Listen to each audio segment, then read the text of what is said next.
अस्सलाम वालेकुम दोस्तों, कैसे आप सब। उम्मीद करता हूँ आप सब खैरियत से होंगे, फिट फाट होंगे।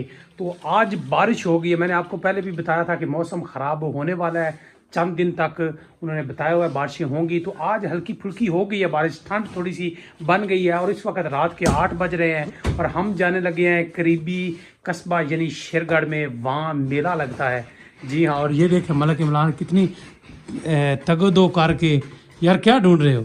जैकेट। हाँ, सर्दी आ गई ना, मैंने भी कोई चीज़ ऊपर पहननी है। ठीक है, कुर्ता पहना हुआ है तो कुछ चादर वगैरह ले लेते हैं।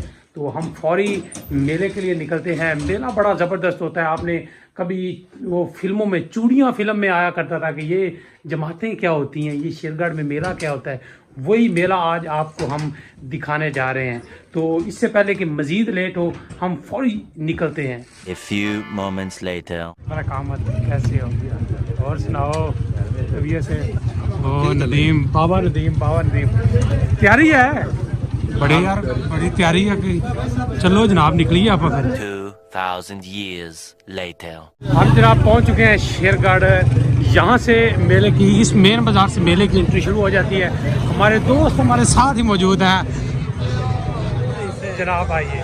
अस्सलाम वालेकुम जी, कैसे हो? साढ़े जनाब रेगुलर व्यूवर हैं। और सुनाओ तबीयत से ठीक है? आज वैसे दूसरा दिन है, कल पहला दिन था। ये मेला 8 दिन रहता है, 13 मार्च से 21 मार्च तक। आज दूसरा दिन है तो आज भी काफ़ी रश है, आप देख रहे हैं ना। ये भी हम बाज़ार से गुजर के दरबार की तरफ जा रहे हैं। दरबार हज़रत दाऊद गंगी सरकार, उनका मज़ार शरीफ है यहाँ। इस पर हर साल 8 दिन के लिए मेला चलता है। तो दूरों नज़दीक से काफ़ी आवाम यहाँ पहुँचते हैं। यार इधर तो बहुत ज़्यादा रश है, कैसे ऊपर जाएंगे? हाँ जी यार आ जाओ, ट्राई तो करो ना। किधर है? हाँ जी भाई जी सब तो पहले दरबार से हाज़िरी दे लो। नहीं जी, यहाँ से हम मज़ार शरीफ में एंट्री करने लगे हैं। ये है जनाब मज़ार शरीफ। यहाँ पर ढोल बहुत बजाए जा रहे हैं। आ देते हैं आप, जो कुछ चल रहा है वो तो आपको दिखाए ना।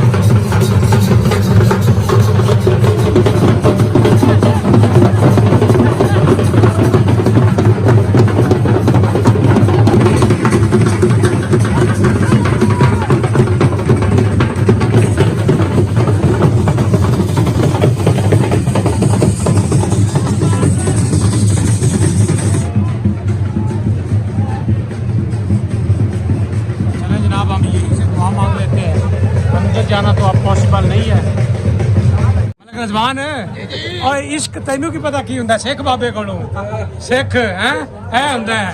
वाह जी वाह। 20 minutes later. दरबार से वापस आ गए। देखो बारिश आ रही, बारिश तेज हो रही है। मेला की तरह खराब ही ना हो जाए। देखते हैं मजीद यहाँ घूम फिर सकते हैं, नहीं घूम फिर सकते। जो भी बारिश तेज हो गई है, अब यहाँ से निकलते हैं। फिलहाल कहीं छुपते हैं, बारिश काफ़ी तेज़ हो गई है। उसके बाद डिसाइड करेंगे आपको कुछ दिखा सकते हैं, कुछ इंटरटेन कर सकते हैं या नहीं। अगर नहीं तो वापस चलेंगे, अगर कर सकते हैं तो ज़रूर आपको कुछ ना कुछ दिखाएंगे। आप तो फिसलन भी नीचे बन रही है, हालांकि पक्की सड़क है, फिर भी पाँव फिसल रहे हैं। ओह अच्छा, और मैंने पता लगा तुझे कितने लाया जी? तुसी मैनू अच्छे लेके जा रहे जी। ये हर चीज़ बंद हो गई है। ठीक है, जा तो रहे हम रम के, लेकिन हर चीज़ बंद हो गई है। अब कहीं भी कोई चीज़ नहीं चल रही, बारिश है। हाँ जी, ये तार को बिल्कुल टच नहीं करना चाहिए। चलो टच हो गया।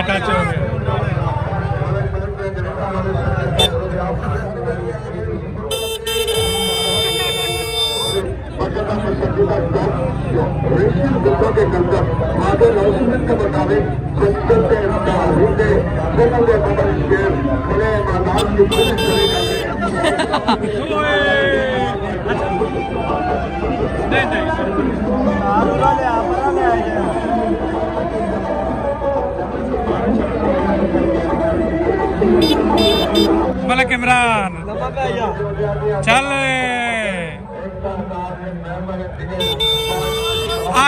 आ जाओ। Later. अच्छा जी, 2 मिनट इतने लटकना है। अगर 2 मिनट लटक जाते तो 1000 रुपया इनाम मिलेगा। नोमी नोमी आ गया नोमी ओए होए फिर सीट नहीं हो लभनी छेती नाल जाके अपनी अपनी सीटां नूं मुंतकिल करो छेती नाल जाके अपनी अपनी सीटां नूं मुंतकिल करो 20 सेकंड हो गया 20 सेकंड अपनी अपनी सीटां नूं 20 सेकंड हो गया 20 25 हो गया तगड़ा रहा कोई मसला नहीं हो गया सरके दा लाजवाब शुरू हो गया कैमरे तेरे तो लगे हुए ने थल्ले नहीं आना सरके दा लाजवाब शहजादा मुल्की गैर मुल्की फनकारों में प्रोग्राम शुरू हो गया खेल करके का शुरू हो गया कोई गल नहीं सिर्फ मिनट रह गया मिनट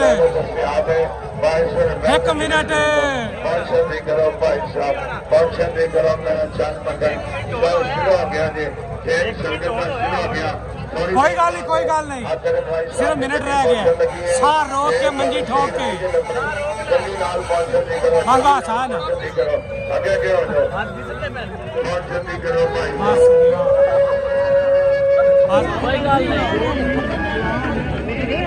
चल आराम आराम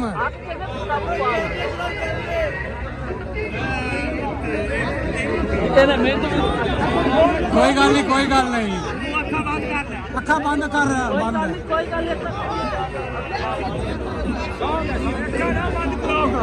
नहीं अखा बंद करेगा कि अखा खुलनगियां ना मुश्किल 2 मिनट भी बड़े पै जाते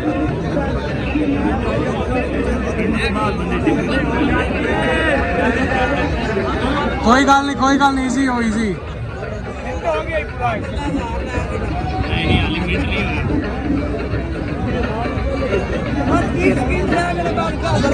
मिनट रह गया मिनट मिनट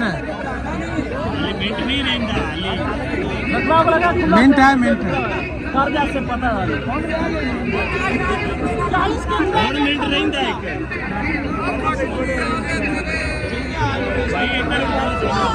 यार आ गया तेरा यार कुछ नहीं होंदा फाकू तेरी वजह तू डिग्या यार तेरी वजह तू ओनू क्या अखा बंद कर दे तेरी अखा खुलन गियां ओंदियां खुल गईयां ने अखा आज चलिए फाकू ले गया भाई जी बारिश बहुत ही तेज हो गई है फिलहाल हम यहाँ से निकलने लगे हैं Later. आपको बर्फी खिलाते हैं नूर स्वीट्स हाउस से ठीक है 1945 से ये बर्फी बना रहे हैं और बड़ी कमाल की बर्फी आप खाएंगे यकीन करें मजा आ जाएगा क्योंकि अफ्तारी की हुई है भूख तो है नहीं बर्फी खाते हैं आओ जी आज बर्फी थानू खवाऊंगा मैं मेरी तरफों बर्फी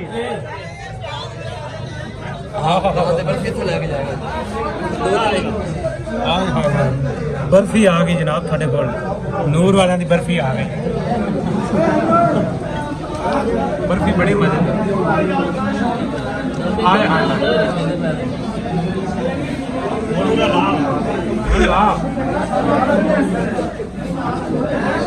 खोया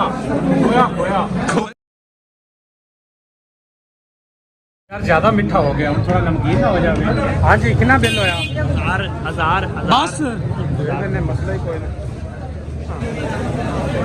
हाँ यार परस तेरे को मेरा नहीं हाँ यार मेरे को परस नहीं है इधर गया ये क्यों हो सकता है तेरे कौन है नहीं मियां चेक कर दे यार तू मजाक कर रहे हैं ना नहीं ये किਵੇਂ हो सकता तेरे कौन है भाई तू मुस्कुरा रहे हैं फिर ये तो जाती हो गई यार मैं पर्स लेके आया सी ये की बना यार ये फिर दरबार से जो रश मैं वेख्या भी नहीं मेरा तो मोबाइल वाले ख्याल सी दूसरा मोबाइल है मेरे को पैसे पर्स में भाईजान कम से कम 15,000 रुपया सी जिन्हें 300 का पेट्रोल पवाया ਤੇ 14,700 ਰੁਪਇਆ ਬਕਾਇਆ ਸੀ ਪਰਸ ਦੇ ਵਿੱਚ ਬੱਚੇ ਮੈਂ ਰੱਖਿਆ ਲੇਕਿਨ ਯਾਰ ਉਹਦੇ ਵਿੱਚ ਮੇਰੇ ਹੋਰ ਵੀ ਕੋਈ ਕਾਰਡ ਵਗੈਰਾ ਵੀ ਹੈਗੇ ਸਨ ਨਾ ਕਰ ਯਾਰ ਮੈਂ ਮਜ਼ਾਕ ਕਰ ਰਿਹਾ ਚੱਲ ਕੋਈ ਗੱਲ ਨਹੀਂ ਯਾਰ ਕਿਸੇ ਜ਼ਰੂਰਤਮੰਦ ਨੇ ਕੱਢੇ ਹੋਣੇ ਨੇ ਉਹਦੇ ਕੰਮ ਆ ਯਾਰ ਵੈਸੇ ਜ਼ਿਆਦਤੀ ਹੈ ਅਗਰ ਤੁਸੀਂ ਮੇਲਿਆਂ ਤੇ ਆ ਕੇ ਇਸ ਤਰ੍ਹਾਂ ਕਰਦੇ ਜੇ ਪਰਸ ਵਿੱਚ ਚਲੋ ਮੇਰਾ ਆਈਡੀ ਕਾਰਡ ਜਾਂ ਦੂਸਰੇ ਏਟੀਐਮ ਕਾਰਡ ਉਹ ਮੈਨੂੰ ਮਿਲ ਜਾਂਦੇ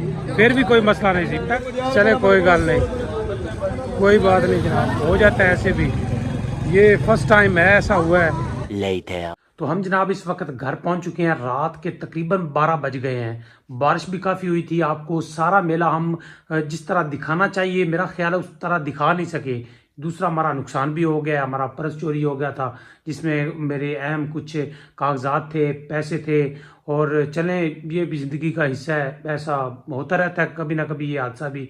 तो उम्मीद करता हूँ आज का व्लॉग आपको पसंद आया होगा। अगर पसंद आया तो वीडियो को लाइक करें, वीडियो को शेयर करें और चैनल ज़रूर सब्सक्राइब करें। आप सब देखने वालों का बहुत शुक्रिया। अल्लाह हाफिज़।